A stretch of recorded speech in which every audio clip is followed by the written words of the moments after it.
Good day, everyone. Today we are going to talk about one of the most important parts of research, the research plan.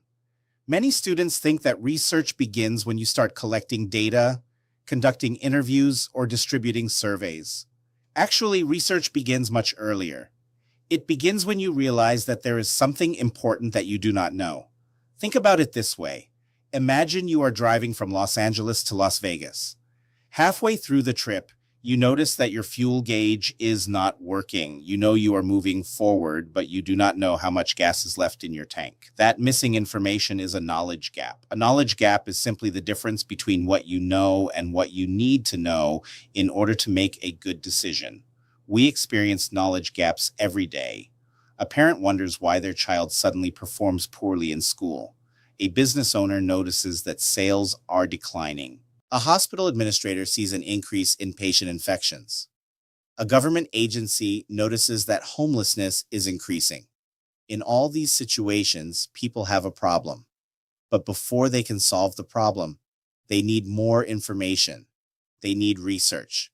The first question researchers ask is not, how do we solve the problem? The first question is, what do we still need to know?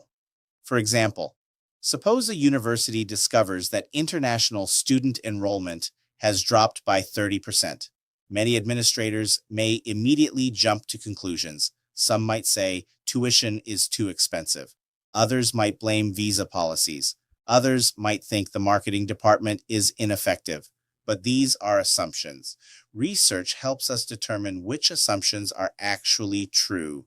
This is why knowledge gaps matter. Research is expensive. It takes time, money, and effort. Therefore, researchers must distinguish between information that is nice to know and information that is need to know. Imagine a hospital trying to reduce patient falls. It might be interesting to know what color socks patients prefer, but that information is probably not essential. On the other hand, knowing whether most falls occur during nighttime bathroom visits could be critical. That is a need to know. Once we identify the knowledge gap, we move to the next step. We formulate research questions. Think of research questions as a GPS. Without a destination, a GPS cannot guide you. Likewise, without a research question, a study has no direction. The main research question tells us what we are trying to discover. For example, why are international student enrollments declining? How can hospitals reduce patient falls? What factors influence employee turnover? From there, we create smaller sub-questions. These sub-questions generally fall into 4 categories. The first category is descriptive questions. Descriptive questions ask, what is happening? For example, what percentage of students failed the course? How many patients experienced falls last year? What is the average income of households in a community? Imagine a doctor taking your temperature. The doctor is not yet explaining why you have a fever. The doctor is simply describing your condition. That is descriptive research. The second category is explanatory questions. These questions ask, why is this happening? For example, why are students failing? Why are hospital infections increasing? Why are sales declining? Suppose a restaurant notices fewer customers. Descriptive research tells us customer numbers dropped. Explanatory research tells us why. Perhaps prices increased. Perhaps food quality declined. Perhaps a competitor opened nearby. Now we are identifying causes. The third category is relational questions. These ask whether two things are connected. Notice that connected does not always mean one causes the other. For example, do students who attend class regularly earn higher grades? Do communities with more parks have healthier residents? Do employees with flexible schedules report higher job satisfaction? These questions look for relationships. Imagine observing that people carrying umbrellas are often seen when streets are wet. Umbrellas do not cause wet streets. Rain causes both. This illustrates why researchers must be careful when interpreting relationships. The fourth category is definitional and methodological questions. These questions ask, what exactly do we mean by something, or how do we measure it? For example, what is happiness? What is leadership? What is educational quality? Different people may define these concepts differently. Before measuring them, we must first agree on what they mean. This is similar to discussing what makes a good movie. Some people value acting, others value storytelling, others value visual effects. Before evaluating movies, we need a common definition of quality. Once we know our questions, we choose research methods. Research methods are simply the tools we use to find answers. Think about a mechanic. A mechanic uses different tools for different jobs. You would not use a hammer to fix an electrical problem. Likewise, researchers must choose methods that fit the question. Suppose you want to know how satisfied customers are. A survey might work. Suppose you want to understand why customers are dissatisfied. Interviews may be better. Suppose you want to test whether a new teaching strategy improves learning. An experiment may be necessary. Good researchers do not choose methods because they are easy. They choose methods because they fit the problem. The research plan reminds us that methods should be scientifically sound. This means they should be rigorous, transparent, and reproducible. In simple terms, another researcher should be able to follow the same process and obtain similar results. Now, let us talk about models. People often hear the word model and think about mathematics, but models are simply simplified representations of reality. For example, a map is a model. A map is not the city itself, but it helps us understand the city. A weather forecast is a model. An organizational chart is a model. A budget spreadsheet is a model. Researchers use models because reality is often too complex. Imagine trying to understand traffic patterns in Los Angeles.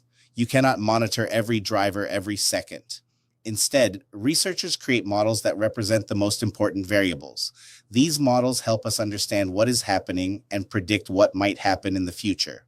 Another important component of research is data management. Many people focus on collecting data but forget about managing it. Imagine spending 6 months conducting interviews. Then your laptop crashes and you lose everything. That is a data management problem. Researchers must think about where data comes from, how it will be stored, who can access it, and how confidentiality will be protected. This is especially important in healthcare. If researchers collect patient information, they must ensure privacy and ethical protection. Research also involves people. Even if you are using sophisticated software and advanced statistics, people remain central. You need participants, you need experts, you need advisors, you need stakeholders. Consider a city government studying homelessness. Researchers may interview homeless individuals. They may consult social workers. They may gather input from community organizations. They may seek advice from policy experts. Each person contributes a different perspective. Research is rarely a one-person activity. Now let us discuss planning. A research plan is very much like planning a wedding. You need a timeline, you need a budget, you need people, you need deliverables. Imagine a couple saying, "We want to get married someday." That is not a plan. A plan specifies where, when, who is involved, how much will it cost, what needs to happen first. Research planning follows the same logic. Researchers identify activities. They estimate time requirements. They assign responsibilities. They calculate costs. Most importantly, they demonstrate that the project is actually feasible. A brilliant research idea is useless if it cannot be completed within available time and resources. Finally, remember that research is not conducted simply to produce reports. Research exists to support better decisions. Imagine a hospital commissions a study but never reads the results. The research has little impact. Imagine a city government receives evidence-based recommendations but ignores them. Again, little impact. The ultimate goal of research is action. Good research should influence thinking. Excellent research should influence decisions. Outstanding research should influence outcomes. In the real world, the value of research is not measured by how many pages are written. The value of research is measured by how effectively it helps people solve problems. Whether you are a policymaker, business executive, healthcare administrator, educator, or student, remember this: Research is not about collecting information. Research is about reducing uncertainty. It helps us move from assumptions to evidence, from opinions to understanding, from guessing to informed decision-making.